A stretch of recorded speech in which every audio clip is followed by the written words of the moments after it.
The last lecture for today on insomnia. Please put our hands together to welcome the President of Saham, Datuk Dr. Selvam, on stage for the lecture. Welcome back. Now, before I start this lecture, I just want to address a few questions that was raised about the little girl I showed this morning. How did I give the nystatin? I didn't ask the mother to open the capsule because it's going to be very bitter and the child will not tolerate. So you just swallow. You need to understand nystatin. Most times it's okay if you swallow. It's when you have oral candidiasis or the esophageal ones that is usually associated with diabetic patients and cancer patients, you need to open. So open and swallow by all means if you can. If not, just swallow the capsule. And it is not just nystatin and thyroid hormones that I gave.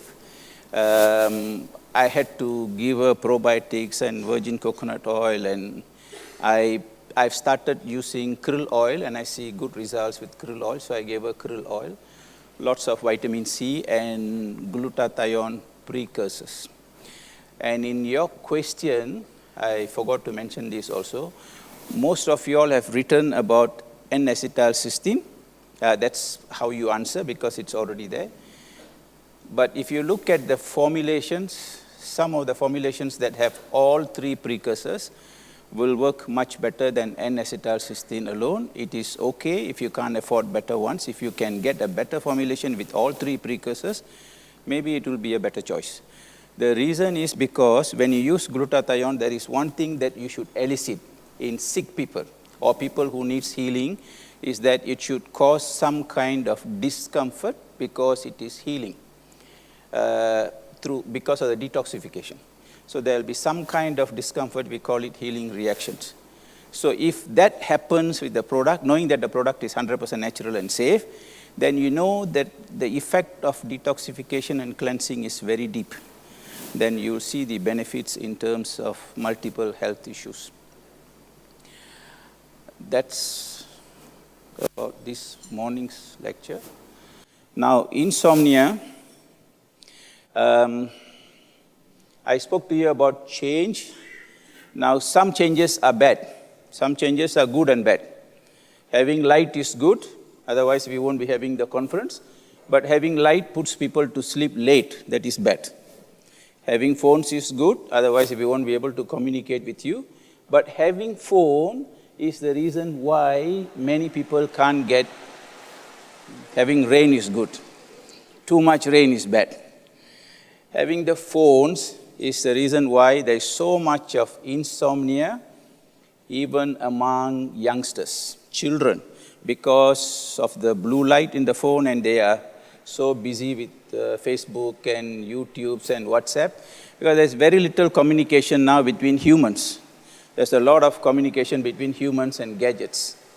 Yeah, so some changes are not good. And if you listen to Marcus, he was saying about intestinal permeability, leaky gut syndrome, that was there, discussed, talked about for the last 100 years. But that was not brought to us, so that change is bad. So what we are trying to do is that to change it back so that we are exposed to this kind of good news. So there are a lot of factors that need to change as far as insomnia is concerned. The solution is not about sleeping pills. Okay, so what we are going to do is understand a little bit about the different phases of sleep and the brain waves. There are different brain waves, and how other organs in the body can contribute to insomnia. So insomnia is not just about having a sleeping pill and going to sleep, because it is going to have a lot of side effects. So sleep is about the duration and quality. And there are different waves of brain waves, and one particular wave is this delta wave, which is seen in the deep sleep. You shouldn't miss this. As you age, the problem is, now one thing as you age is we need to keep our regeneration, our hormones sufficient, okay? But the problem happens is that when you miss this, when you lose this delta phase of sleep, this is a deep phase, regeneration and hormone synthesis reduces further. So it just accelerates healing. And a lot of what we do in our diet and lifestyle and with the EMF, you reduce the delta phase of sleep. And this is the phase that is actually potentiated by GABA. So aging people would benefit by having GABA as a supplement, especially if you have sleeping problem. So sleep is not just about the duration, it is about the quality. And number two, sleep is not just about the duration, it is also at what time you go to bed. So sleeping after late sleeping, 11, 12 midnight, 1 a.m., is not the time, because you must understand that there is a circadian rhythm within you, you can't change it. Everything happens according to the rhythm. So you have to sleep early so as to enjoy the benefits of these delta waves and regeneration during the sleep. So the sleep cycles average about 70 to 100 minutes. There are different cycles. And in each cycle, there are different stages. Okay? So there are 5 stages. The first 4 stages are associated with rapid eye movement. So they are called REM sleep. And the last stage is the non-rapid eye movement, and non-REM sleep. And the 5th stage is the rapid eye movement sleep. Now this 5th stage is what I was talking to you about, delta wave. And this transition is not like you are awake and suddenly you drop here to sleep. You transit. It's a wave. You have lots of activities happening within each cycle. So stage 1 is an induction to sleep. You will have alpha and theta waves present. Eye movements start to slow down. You are in light sleep and can be easily woken up. And this lasts for about 7 to 10 minutes. So if you can't go into this induction, is where melatonin will help. Because melatonin will push you towards the later phases of sleep, provided you have managed your life well during the daytime, especially stress and cortisol. So that is why I was saying sleep is not just about having adequate melatonin only or lack of sleeping pills, but it is related to everything that happens with you the whole day. So it is related to your emotions, it is related to your gut, it is related to your hormones, it is related to your exercise, your feelings. Everything is connected to just this one phase of life called sleep. So you need to get into stage 1, don't let it get disrupted. And what disrupts is having high or low cortisol during the day and having these gadgets before sleep. Many people have this habit of trying to watch a television or keep busy with the handphone because they cannot sleep. It just worsens that. You might as well do some relaxation. Now, stage 2 is where you are in fairly light sleep. And there is sudden increase in the brainwave frequency, and this is called spindles, and you are still in the non-rapid eye movement sleep. And again, this is still superficial sleep. 3 and 4 is the beginning of deep sleep. You have slower delta waves. You have still no eye movements or muscle activity. You become less responsive to external stimuli. So you still have to go through phase 1, phase 2. And then only you will enter phase 3 and 4. That's why it is a transition. So gradually you will enter into a deep sleep, and this is the stage that is the beginning of rejuvenation and repair. So you form your new cells, you produce hormones. There are 3 hormones that are significantly affected during sleep. There are two hormones that increase and one hormone that decreases. Growth hormone and prolactin increase during from the beginning of stage 4 sleep. Thyroid stimulating hormone, TSH, decreases during sleep.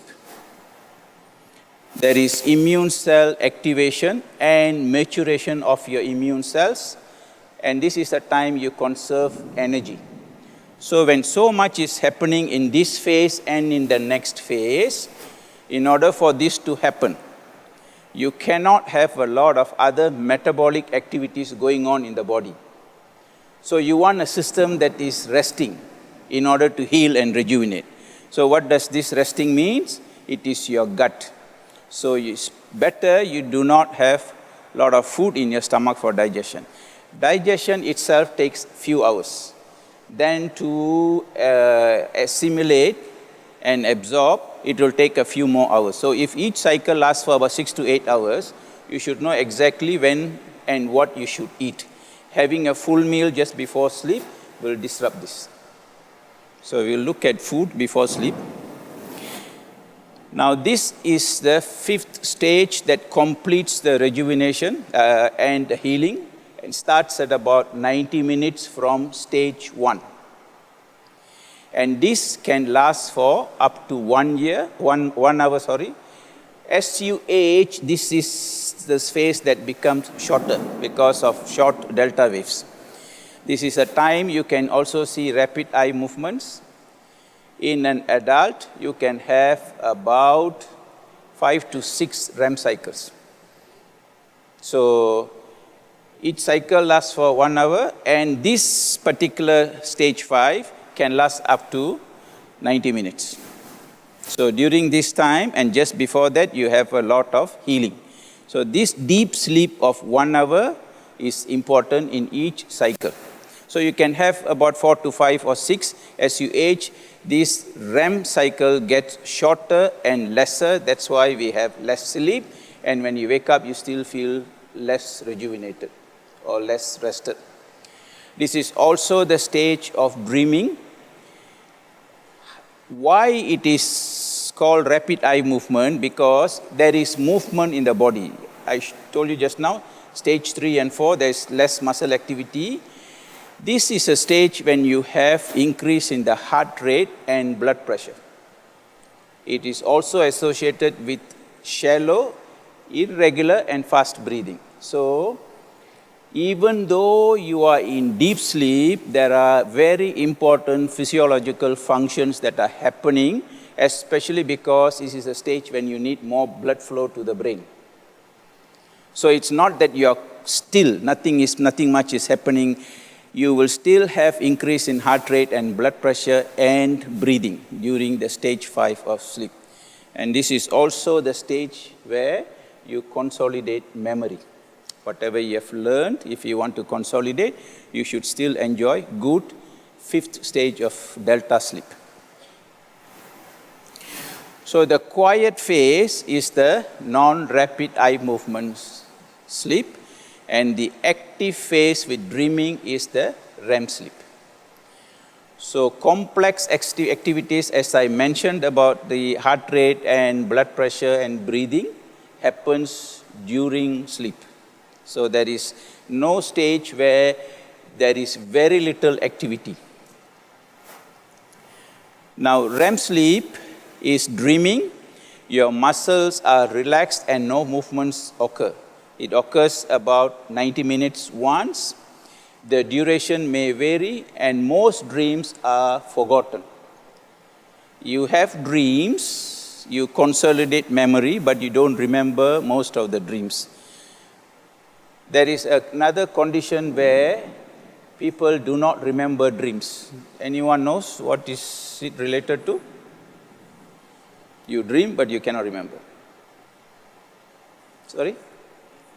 B6. See, that is why I say there is very little teaching that is necessary even in fellowship in Saham. B6 deficient people don't recollect their dreams. And B6 deficiency is also associated with high pyrols in the urine. Yeah. So if this stage is disturbed, then you could have REM behavioral disorder. This is where you get people with sleep disorders.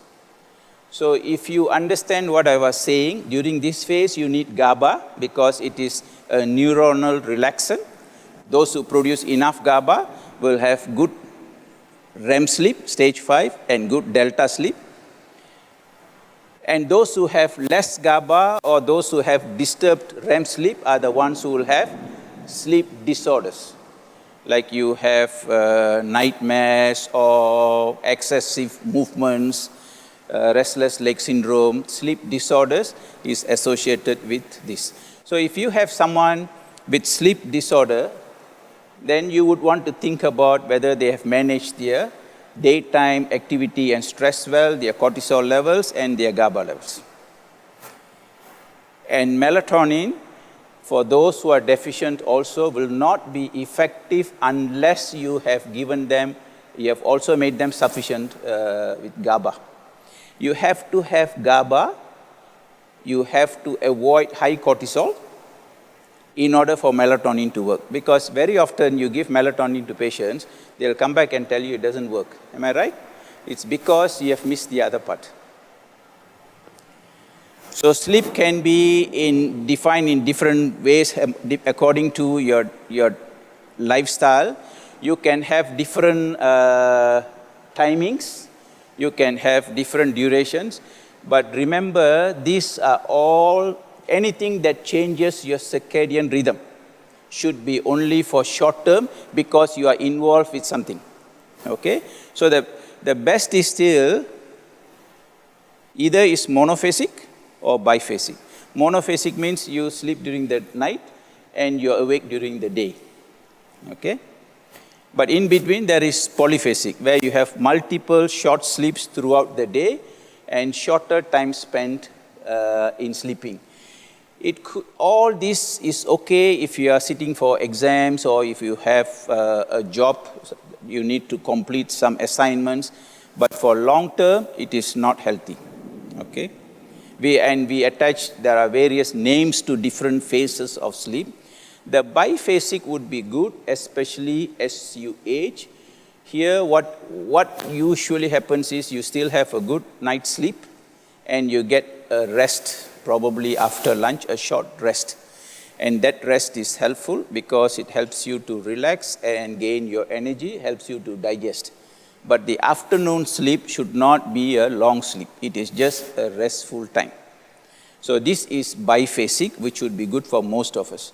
But you know, as doctors, what do? We work from 9 to 9. And some of us, like me, we wake up at 2 a.m. and 3 a.m. and run for deliveries. Of course, I don't do it now. So the monophasic is fine. Biphasic is also good as we age. Not the rest of it, unless it's for a short time. Then, of course, there are different names. You have everyman cycle, you have a core sleep, then you have shorter breaks. And it is suitable for people who have long working hours. You have so many hours to sleep, so you have a core sleep, deep sleep for a few hours. But mind you, most of these, it will become very difficult to adjust as you age. Then you have our common taxi, but now is Uberman cycle. Next time you can probably hail a Uberman sleep. So you can hail a Uber, right, taxi. So you can also hail a sleep next time, Uberman cycle. Lots of names. I don't know why there are so many names. You have 6 to 8 equidistant naps throughout the day. Each sleep lasts for 20 minutes. Now, how can you go into sleep for 20 minutes and get adequate sleep and wake up when each cycle lasts for 90 minutes to an hour and the phase 5 itself is for 90 minutes? So this is all very superficial. It is not delta sleep. It is not regenerative sleep. Short term is okay. Now coming to brain waves, they are actually synchronized electrical pulses from the neurons. They are responsible for your thoughts, your emotions, and behaviors. You have low frequency and high frequency nodes that actually works like your music. They are not distinct, they cohere. So that these spindles are are the ones that regulate you from being an active state of mind into the phases of sleep. And there are these spindles or brain waves have disruptive factors. The one that disrupts is high cortisol. And for some people, things like excessive coffee during the daytime or even half a cup of coffee during the late evenings. Blue light, some of these are very disruptive. So the brain waves, you can have overactive brain waves. And this is where you get hypervigilance and nightmares. You can get sleep disorders, chronic nerve pain, spasticity, and many of the disorders, if they are associated with sleep problems, understand that you have something to do with either your cortisol or your neurotransmitters or your diet and lifestyle. You can also have tics, OCD, and bruxism. This is all your brain waves that are excessive. Bipolar disorders, migraine, epilepsy, and they can be only controlled with some of the traditional methods that we know of in the Eastern world. They are not, you will not be able to control this with drugs, not at least for long term without side effects. Yeah?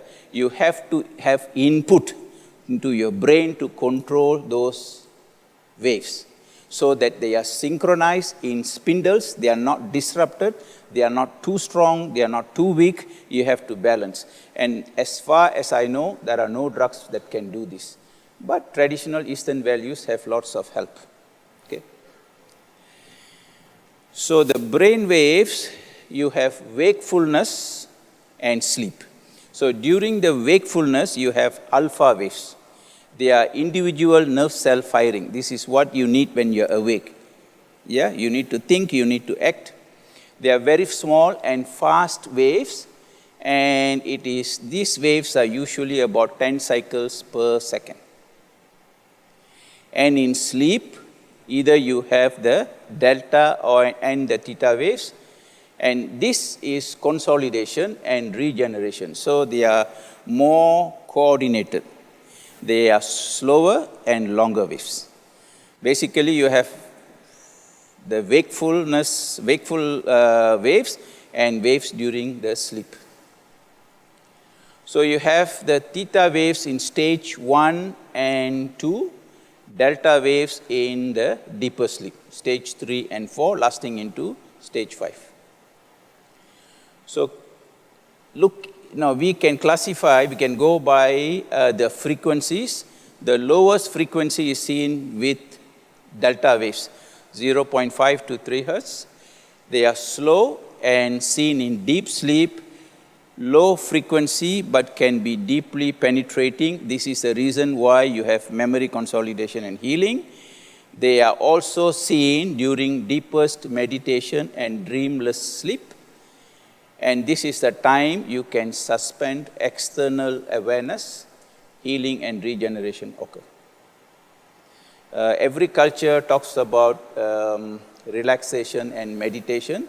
The reason is because you can have absolute control of your brain waves. Yeah. Theta waves, 3 to 8 hertz, they are seen when you are drifting into sleep with dreaming and vivid image. They are dominant also in deep meditation, associated with intuition and self-consciousness. Past memories, fear and nightmares can occur if this wave is not synchronized. And this is also the wave that is a gateway to learning, memory and self-realization. So these are waves that can help you to also realize who you are and what you should be, and they can also help you to plan what you should do, think very clearly about what needs to be done for the day and the future if you control these waves. So this is the very reason why every culture, almost every culture, tells you that the first thing you should do when you wake up is to sit quietly and be with yourself. And there are different ways you can relax and different ways you can meditate. Every culture teaches you. And you should do that before you sleep. Then you have synchronized waves. But every one of these waves, if you go into the deeper phase, then there is a lot of healing, but there's also self-awareness. So this is not a stage where you are flat and deep asleep, nothing much occurs.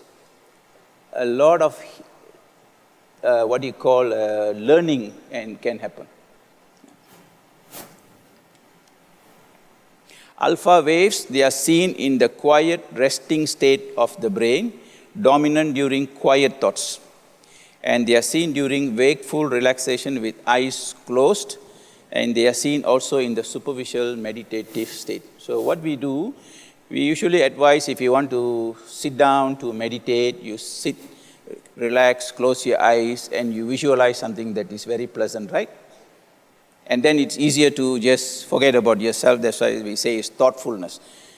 From being thoughtful to thoughtlessness. So here you do a lot of thinking. Here you try to control thinking, and you are supposed to be, any terms lost, you move inward. Now this is important because if you close your eyes and if you have the alpha waves and you're able to control, then as I said, the transition into the next few phases is easier. You don't need sleeping pills. You only need to be in this state, which we call it as silence. That means you close your eyes and be just still. And slowly your thoughts, of course this needs practice. If I ask you to come and sit here 5 minutes, close your eyes, you are not going to be in this phase. It needs practice, because the moment you close your eyes, the problem with us is a lot of thoughts is going to strike you. This is the problem. But this is a temporary problem, because the moment you sit longer and longer, you will be able to control your thoughts and you'll move into a phase where you feel sleepy. But a lot of activities happen. This is the reason why I said even in the deep phase of sleep, you still have an increase in heart rate, you still have increase in blood pressure and respiratory rate.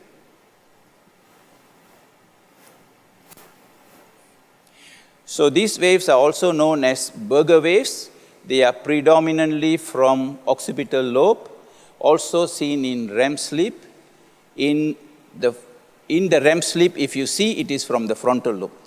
They may play an active role in network communication and coordination. So if you are a networking person or if you are a computer guy, this phase is very important. But for others, moving from this phase to the next phase is important. Now, if you have this alpha wave, so you are here, the superficial sleep, eyes closed, you are relaxing. Now, if you have this wave in your delta wave, then we call it alpha wave intrusion, and this is one reason why you have sleep disorders. So, if you come back to what happens during the alpha phase, you are supposed to be in a relaxed state. This is what exactly you need to do before you sleep, and your children will need to do that also. But what do we do instead is that instead of reading some nice books that is of value to you, we spend our time watching television, playing games until you feel sleepy. Yeah? And that sleep will be very disruptive sleep. You'll notice this especially in youngsters. So this is, if it happens, because you have not relaxed yourself, you will have problems like nightmares, even chronic fatigue syndrome, fibromyalgia. They can be associated with poor sleep. The next is beta waves, 12 to 13 hertz. They dominate during wakeful state. Fast brain activity that is necessary for brain alertness, attention, problem solving. This is what we have most time. And from this is what you slow down. This is fast. Then you go down to the slowest, that is the delta. And you have gamma waves, they are even faster. Quick state of information processing. It is seen in a state of universal love, that is acceptance. If you accept that you are part of this world, the world is part of you, everything should be loved and everything you should show compassion, then you are in this phase. It is fast. It leads to expanded consciousness and spiritual realization. So as you age, it is better to have some of these waves, gamma waves, but it only happens if you sit down and relax yourself the first thing in the morning before you activate your rest of the waves. So the first thing in the morning is what we call as moment of silence. There is only with you. But unfortunately, what we do is the moment we wake up, we search for the phone. We want to check the WhatsApp, we want to check stock prices, we want to check what's happening around the world, but you don't have time to check yourself. And we do the same thing with children. And this is the time actually we say, do not even engage in any conversation for 5 to 10 minutes or even longer. You are just with yourself and with the universe, if I may say. Now, what happens? There are physiological changes that happen, just to summarize. In the first 4 hours, you can have a drop in heart rate and respiratory rate. A smaller drop. First, the heart rate and the respiratory rate, there is a significant drop. Then there is a smaller drop in your blood pressure and core temperature. Then there is further gradual decline in all the 3 parameters, and this happens 1 hour before you wake up. And this is the time when blood is mostly directed to the muscles because you're also more relaxed, and only in delta 5 or the 5th stage you have more blood flow to the brain. And as you move towards the end of this phase is the largest spurt of growth hormone. Okay? If you do not enjoy the first 4 hours of quality sleep, you will likely to get nocturnal hypertension. So because we do not measure blood pressure during our sleep, unless you are admitted and it is 24 hours monitoring, this nocturnal hypertension, the reason for this is mostly a deficiency in GABA and melatonin. And of course, you will give the rest. You will give magnesium for them to relax. Deficiency in these two will cause nocturnal hypertension because you're supposed to be lowering your blood pressure. You can have superimposed changes with increase in heart rate, respiratory rate, and blood pressure during the last phase, and this can fluctuate wildly. And this is the time when you have more blood flow to the brain. You can have sexual arousal during sleep. Actually, we don't lose it. Erection for men happens even in the late stages of life. Women do have sexual arousal, but we say they experience less. On what ground, I am not sure. So everything we say, we always say that women are inferior to men, even in sexual arousal. I'm not sure whether it's a fair statement, but this is what is claimed. I didn't do any investigations on this. Is that correct? No? Okay. Now, coming to insomnia, you need to have these features. First of all, your inability to fall asleep, reasons I told you, inadequate sleep, interrupted sleep, or you can't fall back to sleep. If I forget to mention how to use melatonin for this, you ask me at the end of the lecture. And you can also have chronic sleeplessness. If you have insomnia, it affects mood, productivity, and also health issues. Okay? How many of you are staying in hotel when you travel? Most of you are from overseas. Locals have gone back. How many of you feel fatigue and brain fog in hotels when you stay? You do? That's mold sensitivity. Because that's how I felt this morning. Some of us are sensitive. So when you walk into a place, if it is moldy, you don't feel right. So there are many reasons for insomnia. One is inadequate or no sun exposure leading to low vitamin D3. If you Google vitamin D3's relation to melatonin secretion, you will not find many articles. But taking D3 helps you to sleep better because it is still related to sun exposure.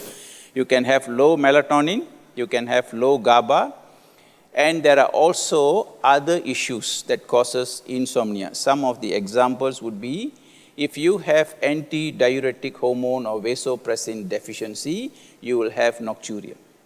You have to empty the bladder, so it gets disturbed. So it's not just looking at sleep and how you fix it. Look at the underlying cause. And this is history taking. Diabetes mellitus and insipidus can cause nocturia. Benign BPH for men, aging men, can also cause disturbed sleep. This is important. Most times you are fighting to treat insomnia. Of course, we don't talk about sleeping pills. Even with natural treatments like melatonin, GABA, magnesium. For some people, B vitamins work. For some people, B vitamins make them more energetic at night. So you have to choose which is the right patient for B vitamins at night. But hormones, please do not forget. Their relationship to insomnia is significant. Cortisol deficiency. The reason is if you are cortisol deficient, your body is intelligent. Just as we are, the body is so intelligent that it will compensate. The way you live in this world, the way you survive is by compensation. You lose some, you may gain some. But this gain could be in the long term harmful. Cortisol and adrenaline is a typical example. You lose cortisol because of your stressful life, your diet, your sleeping hours. Your body will compensate with adrenaline, short-term gain. Long-term gain, of course, it has the host of problems. So when you are cortisol deficient, your body will produce extra adrenaline. So this adrenaline effect of wakefulness, energy, and brain waves, very high voltitude brain waves, will happen, may happen towards the end of the day, and you won't get good sleep, even if you give GABA and melatonin. So what would you do? Go back and correct the cortisol deficiency first in the morning. Please remember this. Estrogen deficiency, because it is associated with hot flushes and sweats, typical problem for women around or after menopause. Unless you treat this with estrogen and never replace estrogen without progesterone, nothing else is going to work. Even a high dose of melatonin won't work. Thyrotoxicosis, of course, you know, there is anxiety, there is palpitation, there is sweating. So look at the hormonal causes as well. Depression and anxiety can cause insomnia. Unfortunately, antidepressants cause insomnia. How many patients with depression have you seen? They start off with antidepressants, and then they are given something to sleep, sleeping aids. Correct? This is always the phase that they go through, and unfortunately for some, they commit suicide. Actually, the suicide, you would have read recently the famous chef who committed suicide. Suicidal tendency is not actually part of depression. It is a side effect of antidepressants.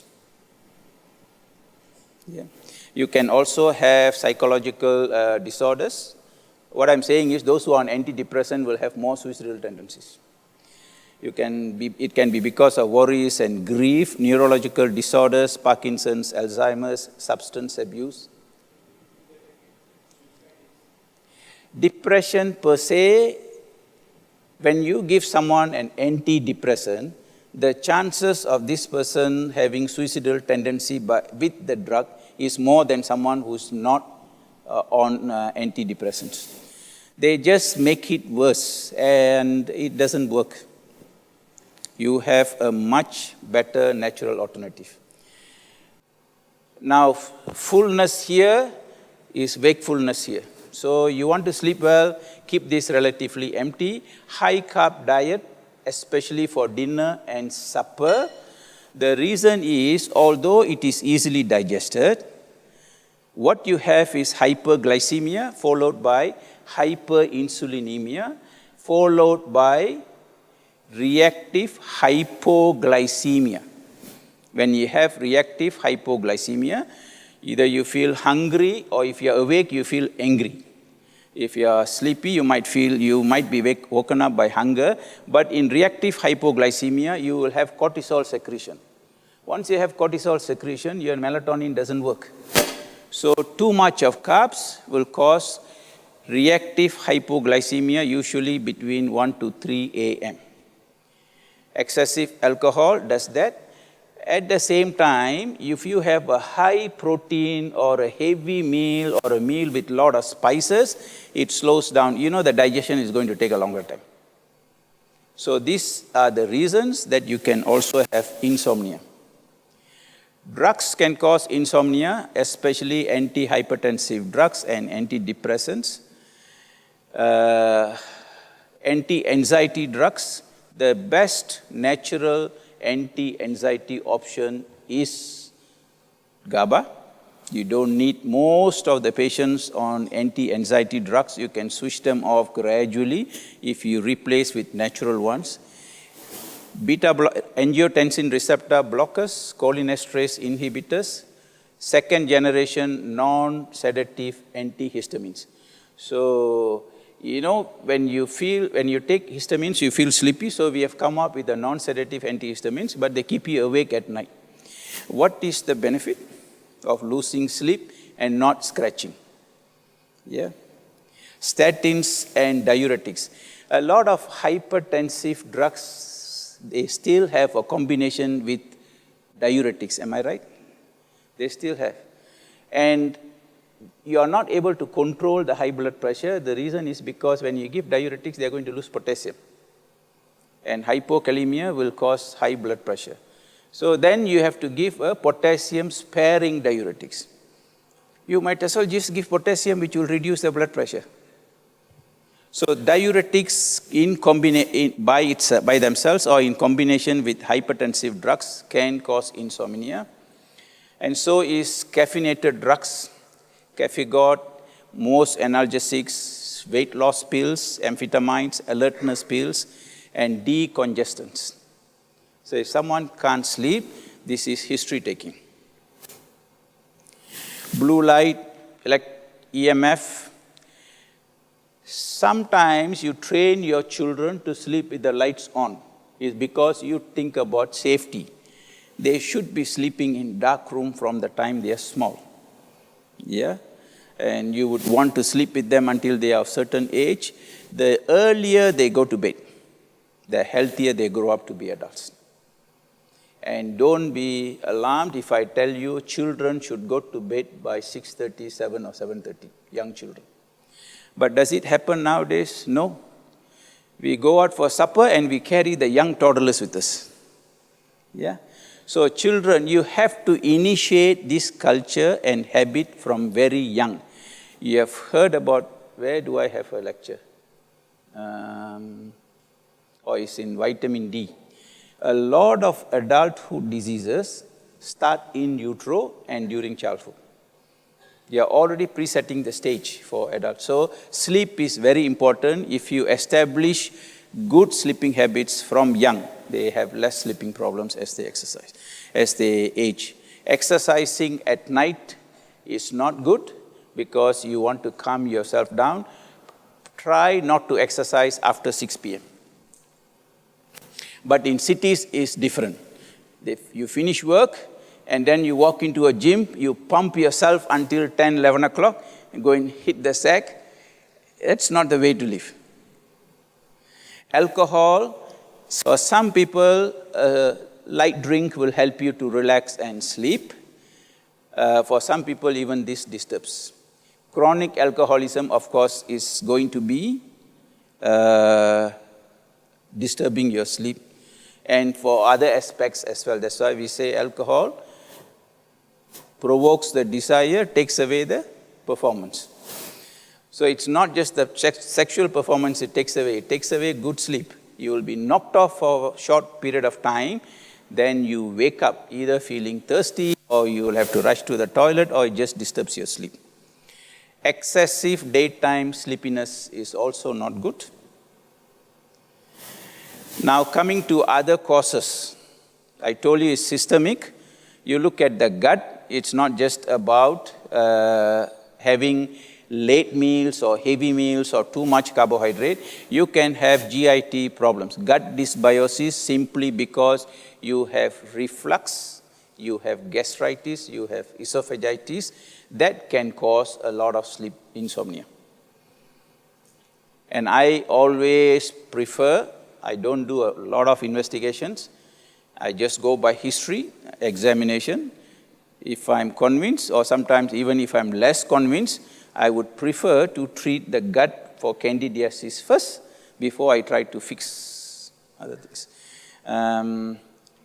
We treated with one of our colleagues here, a patient from Singapore for ataxia, cerebral ataxia and speech, very slow speech. And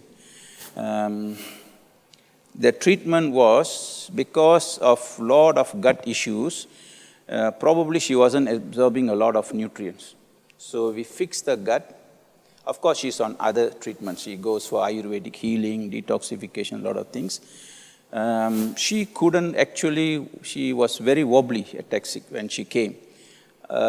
She could speak only short words, not sentences. And of course, very little smile, because as I said, like the small girl this morning, they would have seen so many and with less than satisfactory results.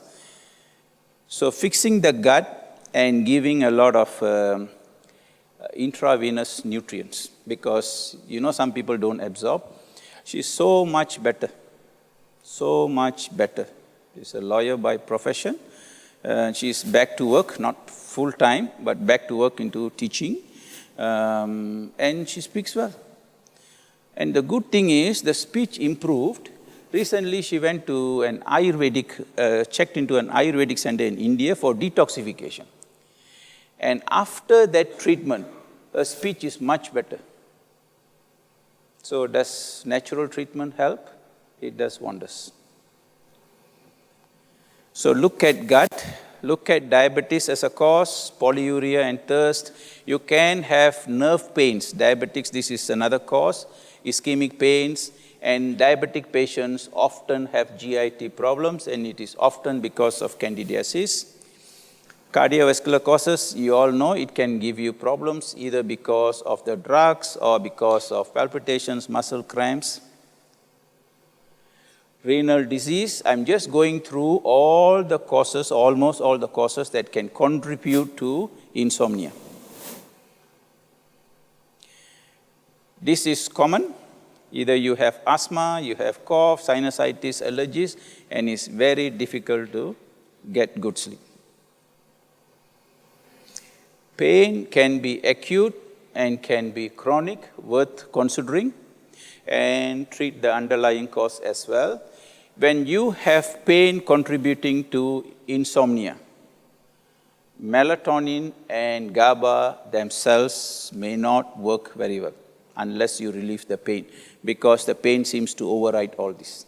So it's important in this case that you find out what is the root cause.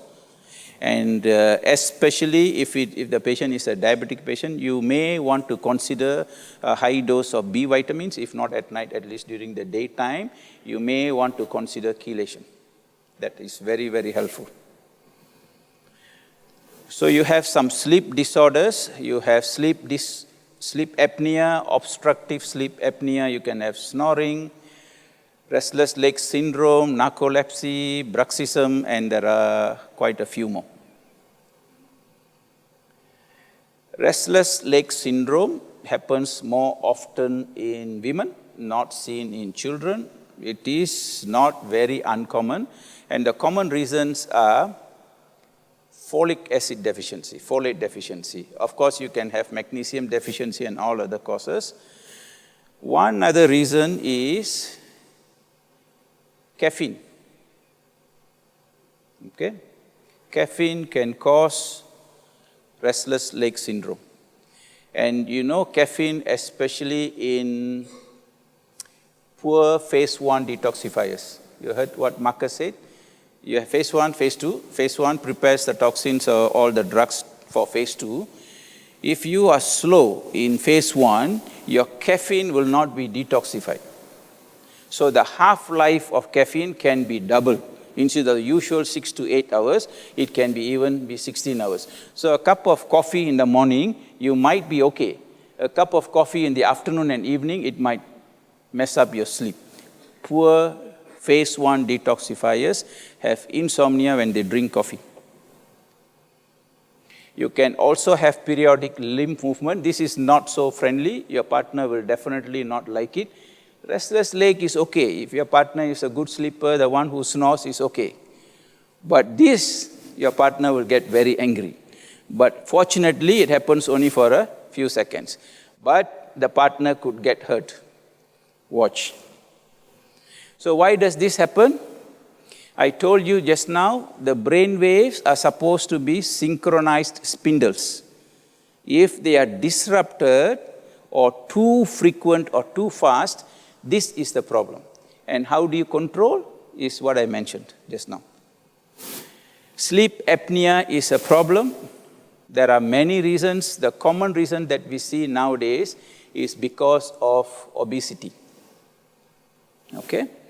But never forget hypothyroidism. That's why I put it in capital. One of the first things that should strike you is sleep apnea in hypothyroidism. Other things can help. Progesterone is a relaxant, so that could be helpful. But treat the root cause. I'm not saying if you have a large uvula, go and cut off part of it. That is not treating the root cause. Okay? Night eating syndrome, it's either because it is habit or it is because if you do anything repeatedly, it becomes your habit and it becomes your behavior. Then it becomes your character, then it becomes your destiny. So don't let this happen. You can break it. But the problem is, you must not have a preferably no carbohydrate diet, or you go into a low-carb diet gradually. Then you move into something like a ketone diet for dinner. It is easier to sort this out. Otherwise, it is difficult. Because most of it is related to either habit or nocturnal hypoglycemia. Bruxism, you have to see an orthodontist. Anybody has done any treatment for bruxism? Anybody has seen an orthodontist?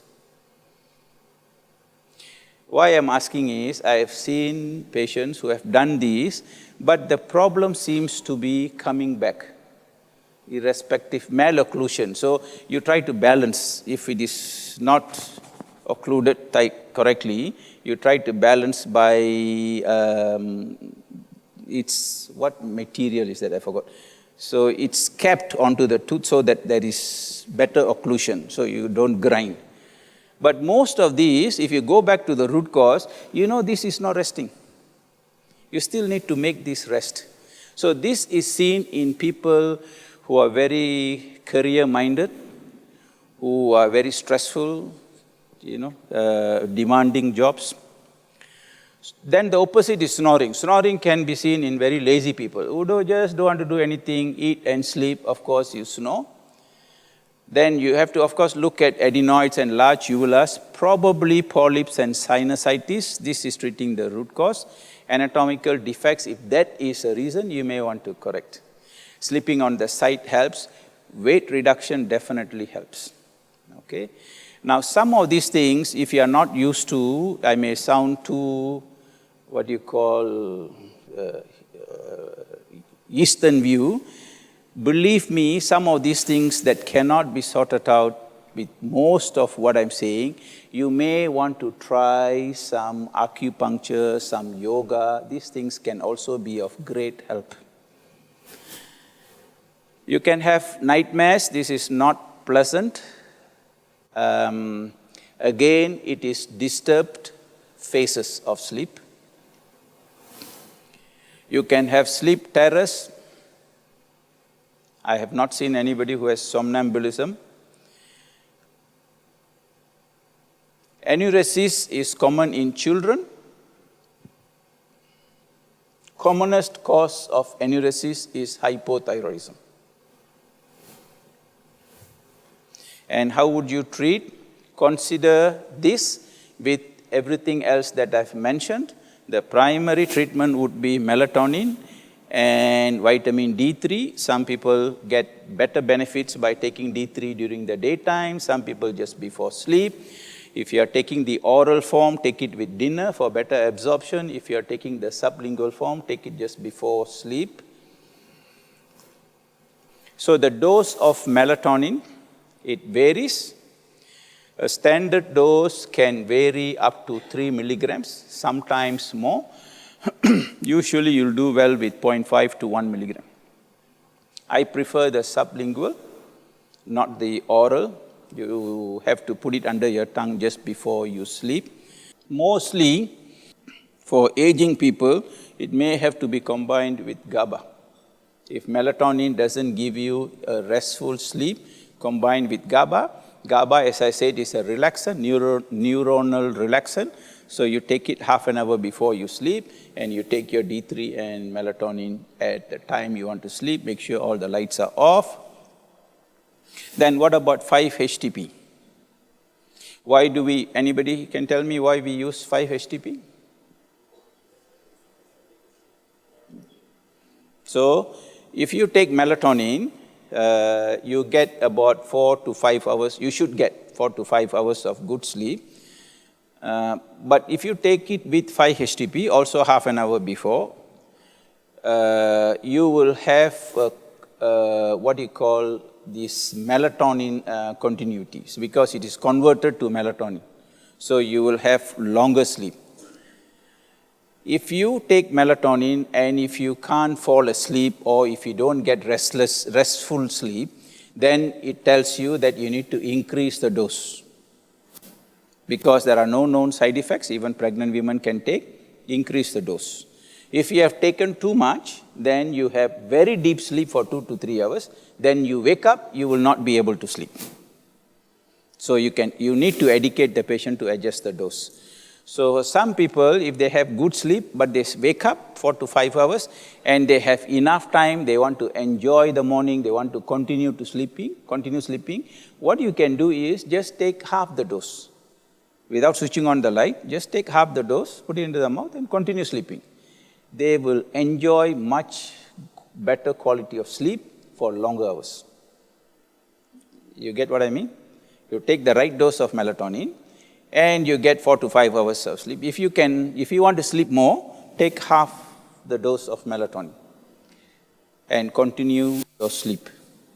If these do not work, then of course you got to look at other causes.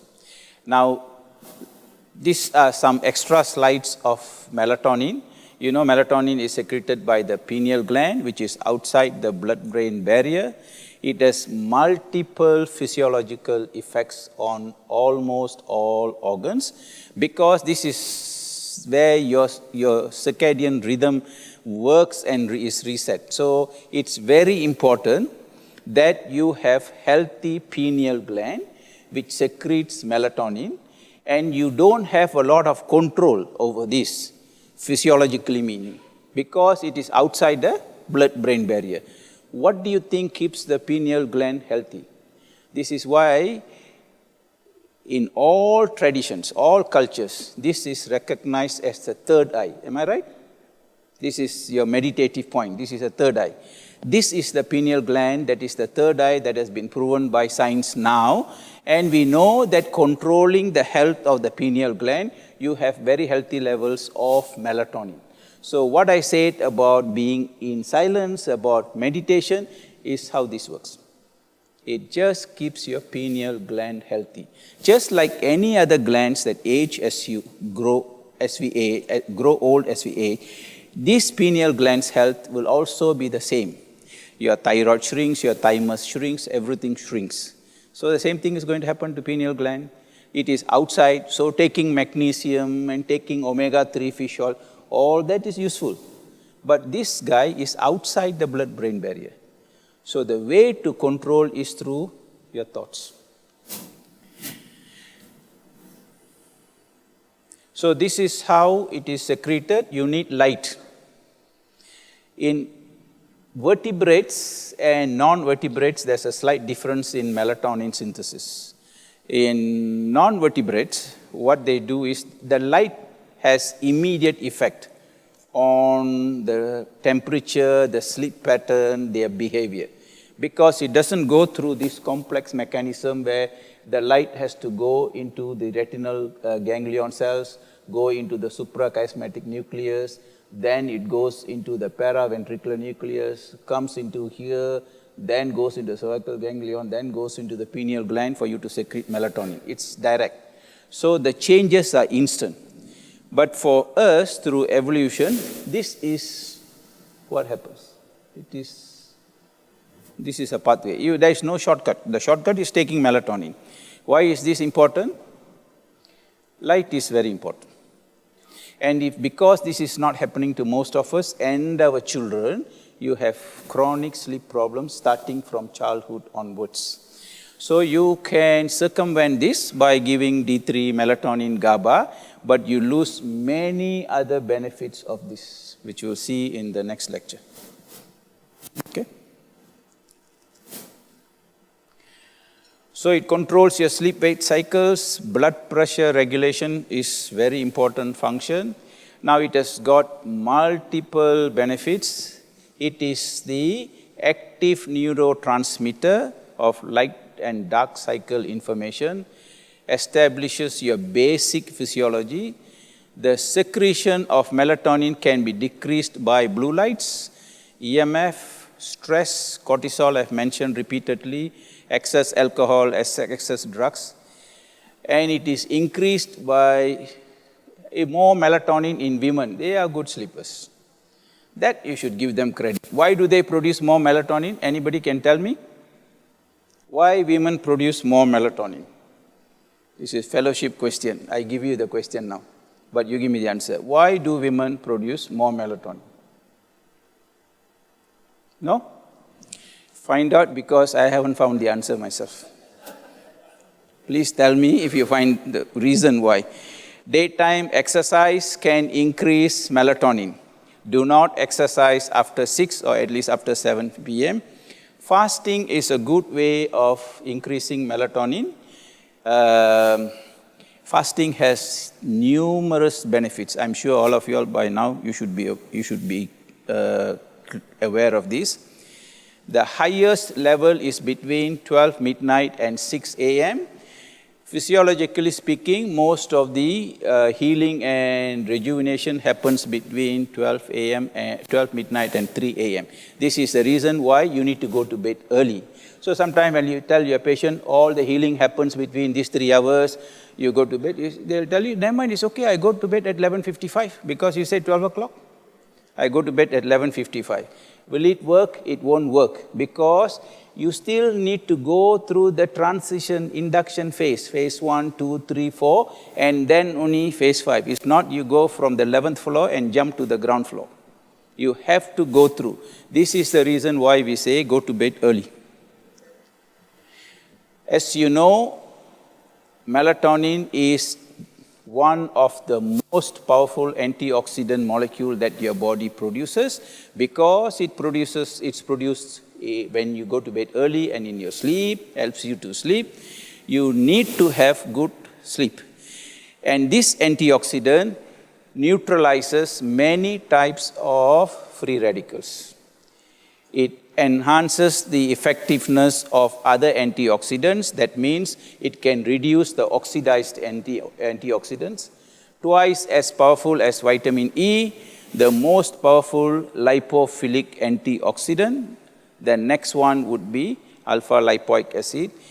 The beauty of melatonin is even the metabolites of melatonin can act as an antioxidant. So this is the reason why as we age, whether you have good sleep or not, it is still good to take a small dose of melatonin and enjoy better sleep for the benefits of its antioxidant and reducing the possibility of nocturnal hypertension. It has got a strong effect on the immune system, And this is the reason why in cancer patients, we give very high dose of melatonin, even 20 milligrams. Okay? So you can use it in sleep disorders. You can use it when you have jet lag. Usually, the dose is when you travel from spot A to spot B. This spot B, the dose is more than A, but when you return, this dose is much higher. You understand what I'm saying? Usually that's how it is. When you come back, this physiology takes time it's more difficult for adjustments. So, and depends on which direction you travel, but it helps. When you have to use is the time when it is dark in that place where you have moved into. If you are in London, you take it at London time, sleeping time. Even if you are sleepy before that, try not to take. Within 48 hours, you set your circadian rhythm to the local time. Then when you come back, you got to do that again. This is how you treat jet lag. Shift work would be important. It's useful in cluster headaches and epilepsy.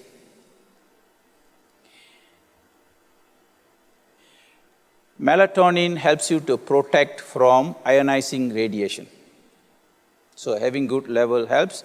There are studies to show that it is helpful in autism. As I mentioned, you will have poor results with melatonin or even with GABA unless you balance your cortisol. Supplementing with B vitamins will help. Magnesium and calcium will help. How many of you have used low-dose naltrexone, LDN? Anyone? Okay. I don't have vast experience, but naltrexone is actually an opioid antagonist. How it should work is that it should occupy the receptors, so you become relatively deficient in your opioids, and the body tries to secrete. That's how it should work. It is used for opioid addiction is a very high dose. When we say low dose naltrexone, it is safe. It can be extremely beneficial in those patients that it works. The low dose is anything between 2 to 4 milligrams. You can have extremely good sleep. You can have vivid dreams, but after a few days, you may disturb your sleep. In that case, these are people who need to take it during the daytime. Why this change in some people, I'm not very sure, but it is safe because it is a small dose and it can give you good sleep. So, and it has got multiple physiological benefits. How many of you all have read about CBD, cannabinoids? You know cannabis, ganja? We don't even want to talk. How many of you all want to talk about ganja? Nobody wants to talk about it. You want a lecture? Okay. I'll start working on it. You see, anything that is healing, this is the change. Anything that is healing would have been already killed by pharmaceutical industries. Cannabinoids are very, very useful molecules in your body. But it has been demonized because, you know, it's not you smoke ganja and you feel high. People who have been smoking ganja, not the addictive form of ganja. Those who have just maybe a few, I'm not encouraging smoking ganja, please. They seem to have healthier life. Why it became a demon is because when people were doing this, then there are others who are experimenting on other forms of substances, heroin and amphetamines and all this. So the whole thing has been lumped, and this has brought a bad reputation to cannabinoids. So this cannabis, this so-called ganja plant, you know what is hemp? Yeah, actually it's a beautiful plant. The hemp protein is a very, very good source of protein. It's not complete in all the essential amino acids, but still very good. It can be used to weave clothes and ropes, so many uses. But the moment you put the word hemp, is banned in this country because we don't know what is, what is the cannabis plant. The leaf has got two components. One is the THC, tetrahydrocannabinoids. That is the psychoactive one. The CBD has got so much of healing. So they all work on these opioid receptors. So having something like this, a low dose, and it doesn't have much of a side effects, but please Google for more information. I'm just giving it to you as an introduction. You can read about it. It's definitely worthwhile trying. So you want to have a lecture on ganja. Okay, write to the Ministry of Health and get me permission first. But we'll have one nevertheless. Hopefully the new minister is more integrative medicine friendly. Does he appear to be so? Yeah, that's what I read. So as I mentioned this morning, let them settle down. They are so busy. They are so busy, the house is full of dust and dirt and termites and rats and monkeys and donkeys and devils. So they will take a long time to clean the house up. So once they have settled down, is the time to approach and talk to them about, accepting this to help people. And they can reduce their budget.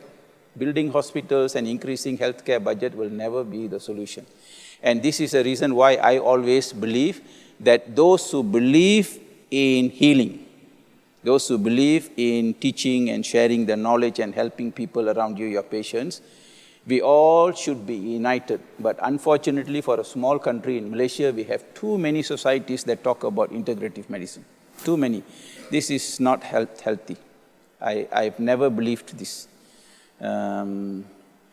We started Saham, it's because at that time there was, not as far as I knew, the society was more into, the existing society at that time was more into aesthetic, and we wanted just purely on education in integrative medicine.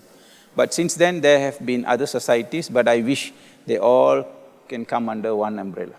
Then you are a forceful voice. People will listen. If I'm going to go there and shout, nothing is going to happen. This is the reason why we have met 3 DGs, nothing has changed. I have met countless physicians, state physicians, and spoke to them about vitamin C for dengue, given them the books and the references, and nothing has worked. We even volunteered to give free supply of vitamin C, nothing has worked.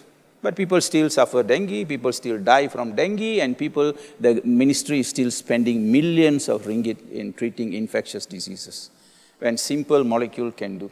So hopefully, yes, Luther. Sorry? Papaya leaves. Actually, no, it's okay, no harm. But the effectiveness is what matters. So, but instead of that, if you give saline infusion or dextrose infusion, is it going to help? No, but that's what we do. So hopefully, this change is good for us. Anyway, this is about, we got deviated. So this is about naltrexone, and next year we can have a lecture on cannabinoids. Herbs can help, chamomile, valerian tea, nutmeg oil, and I said always have early light dinner. If you want to sleep well, maybe you can try a low carb or a ketogenic diet for dinner. Check your room, check the mattress and pillows and linen, because you could have mites that can disturb your sleep. Noise, of course, is difficult because population has grown so much in Malaysia. When I was young, it was 10 or 12 million. Now I'm not old. I'm here. It is already 27 million. When I'm actually old, I'm not sure what is going to be the population. So it's very crowded. You cannot control outside noise too much, but you can take care of other concerns. Lights is bad. Modern homes and these rich people, have you all seen the electrical switches with blue lights? Have you all seen? They are supposed to come from Italy and Germany, very expensive. Each switch is very expensive. And these are disruptive. And this is what is seen in bedrooms in rich people's home. And they don't enjoy sleep because it will just destroy your melatonin. Check electrical gadgets and clock. The other is temperature. Too cold, even in a country like this, it will disturb your sleep. The reason is because when you cool the temperature around you too low, your body will definitely generate heat. Am I right? Because your body is intelligent, it will compensate, as I mentioned, right? So you lower the room temperature to, say, 18 degrees or 20 degrees. It is too cold for you. The body will generate heat. So aging people, we will say, oh, you are having menopause and hot flushes, or you are having andropause and hot flushes. One of the reasons is because you have set the temperature too low. So that is not good. Too much of humidity will also disturb your sleep. When I was an obstetrician, I'm still an obstetrician.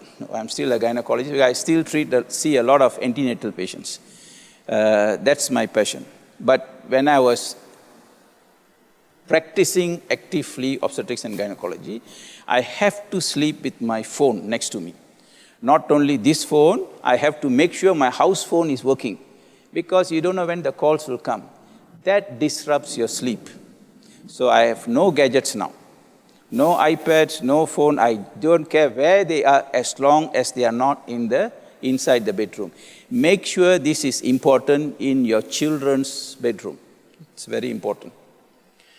You can do a lot of relaxing techniques before you sleep. It is important because you will start stimulating your brain waves to move from one phase to the deeper phases. So this is all what you can do. Stretching, all of us know. Mind games, you visualize. If you have done something good, if you have enjoyed something nice, you can visualize. Pranayama is Ayurvedic type of breathing. It's alternate nostril breathing. You can Google, you can look at YouTubes.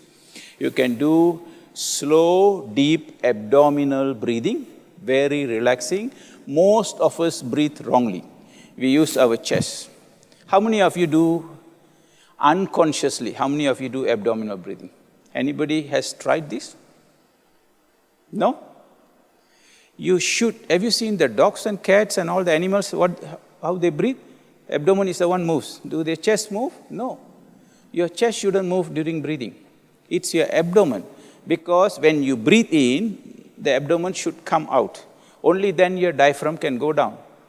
Then is complete ventilation. When you breathe out, stomach should come in, abdomen. Then you push your diaphragm up and you bring out your carbon dioxide. How can you do this with chest when the diaphragm is fixed? Chest movement fixes diaphragm, right? So your breathing normally should be an abdominal breathing. Practice is very simple. Just lie down, put a book on your tummy, practice so that this moves, this doesn't move. After a few days, this becomes automatic. You should do it unconsciously. Of course, you are conscious. You are not unconscious. But you should be doing abdominal breathing, very relaxing. Do some meditation. Progressive relaxation. Everybody knows what is progressive relaxation? No? You lie down. You can either from here down or upwards, it's up to you. You just relax and visualize that your toes are relaxing, your joints are relaxing, your leg is relaxing, your thighs are relaxing, hips and abdomen and chest and neck and shoulders and arms. This is what is progressive relaxation. Believe me, a lot of these things will do wonders. It's because we don't do this. Exercise, I've already mentioned. Phototherapy is probably because it increases your vitamin D3 levels.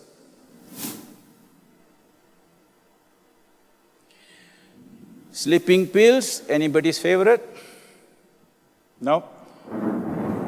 They may have their uses. Sometimes when you are quite sick, you have lots of pain, you have very high fever, you just need to get sleep. Once in a way, this might give you good sleep. That's all. Because when you have a health issue, acute health problem, melatonin and GABA will not be that much of a help. But you can combine sleeping pills with melatonin. Mostly you develop tolerance. There could be rebound insomnia. the side effects are a problem, and then there could also be accidents. Okay? Likely to aggravate sleep apnea, avoid taking it with tranquilizers and antihistamines, and no sleeping pills and alcohol. So this is, of course, who is this? Thomas Alva Edison. So the change he brought was good, isn't it? Lights and telecommunication, but the change is also bad. So whatever we tell you about changes that are good is happening with Saham. So I'll see you all tomorrow, unless you have any questions.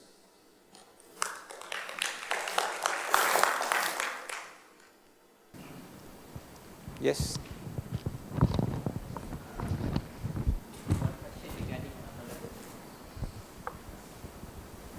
Is there any risk for negative inhibition for taking too long of melatonin? Since No. it's a hormone. It's a natural compound, and Carl or Carol was saying, no, it was, it was. He says there's no such thing as, if I say melatonin is natural, it's not coming from nature or from plants. It's made in the factory, but the structure is the same. Same thing with hormones. So when the structure is the same, they have not been modified, changed. It's not a chemical structure. It's not a synthetic structure, chemical structure. It shouldn't have side effects. But not all natural things are safe for all ages. I'm not saying that. But melatonin is safe, even safe for pregnant women, because it is natural and it is metabolized very easily. It doesn't last in the body for long. It doesn't have cumulative effects. It doesn't give you rebound insomnia. But the benefits are very significant in terms of its antioxidant properties, immune boosting properties, reducing the risk of nocturnal hypertension. The best is giving you a quality sleep. So for long term, it is safe. I would have been taking it for about 20 years at least. I'm still here. Yeah.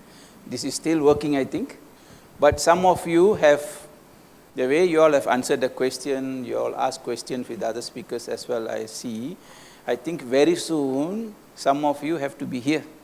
And maybe we all should be listening to you all. If anybody is interested in grooming yourself to be a speaker, please let me know. If any one of the regular Saham participants want to be a speaker, please let me know. Yeah. But anyway, coming back to your question, no long-term side effects. Aging people, I would advise, even if you are able to sleep, it is good to add just a small dose. The smallest dose is the sublingual one. If it is 3 milligrams per tablet, even a quarter tablet will do for some. So it's a very small dose. Would excessive melatonin lead to inhibition of cortisol in the morning? Yes, because cortisol and melatonin will work just the opposite way. You don't want to have too much of melatonin during the night, because then you will not produce enough cortisol. You will have the drowsiness, you will feel tired. But I've already given you the clue. If you have taken excessive dose, what will happen is you will sleep like a log for 3 hours maybe, and wake up, you can't go back to sleep. And the next morning you still be tired. That's because of cortisol, low cortisol. Cortisol needs to be secreted by about 6 a.m. So you will suppress when you have too much melatonin. But it is easy to find that out and adjust the dose. And if at all you feel sleepy, very easy. Just go out into the bright sunlight or any lights. If you look at it, or if you want, that's the time your phone will be useful. Look at the phone light, blue light. Your melatonin is gone. Okay. Can I ask what is the interaction between sleep and alcohol? Because taking some alcohol would give you good sleep for a while. So is that because of the GABA being produced? And alcohol, it can be a relaxant. It can be a psychological effect. Some people like to have a glass of wine or whiskey before they sleep. Makes you feel good, makes you feel relaxed. But I say there is a lot of individual variation even with light drinking. If it's not a taboo, you want to have a drink, you have a drink and see how it works. But it is a relaxant. To increase of GABA, is it? Or- I'm not sure whether alcohol increases GABA. I'm not sure.